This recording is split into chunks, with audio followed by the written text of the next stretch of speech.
la CEDEAO et ses alliés atlantistes, ses alliés de l'OTAN, vont certainement chercher à sauver ce qu'il est encore et à s'assurer que ce bloc reste pour faire contrepoids à quelque chose de beaucoup plus grand qui s'est fait et qui s'est constitué et dont nous devons parler. Et c'est extrêmement important. Les éléments du fameux communiqué. Bon, alors, si vous le revoyez, ce communiqué, en tant qu'Africain, il y a quelque chose qui vous choque fondamentalement. Mais peut-être qu'on n'y fait pas suffisamment attention parce que c'est quotidien.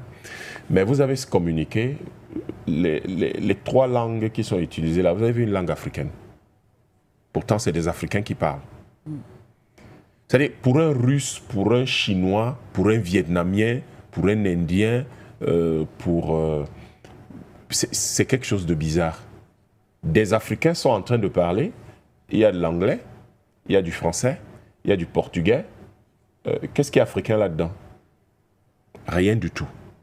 Ce sont des éléments extrêmement d'identité et des éléments d'impact géopolitique qui, quand les autres pays nous regardent, ils disent « ouais, bon, ils sont intéressants, mais ils ont encore des marqueurs de la colonisation qui sont très forts et il faudrait vraiment qu'ils fassent quelque chose. » Et c'est ça tout l'intérêt de l'AES aujourd'hui, parce qu'à partir d'ici, l'AES, même si elle s'exprime encore en français, a mis en place un certain nombre d'éléments, par exemple pour revaloriser les langues nationales et les placer au même niveau que ces langues coloniales, avec un projet de dépassement des langues coloniales pour désormais utiliser les langues locales. Et ça, c'est extrêmement intéressant. Ça montre déjà des éléments de rupture systémique et structurelle avec la CEDEAO.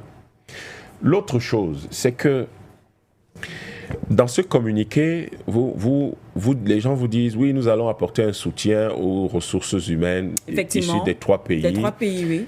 Oui, mais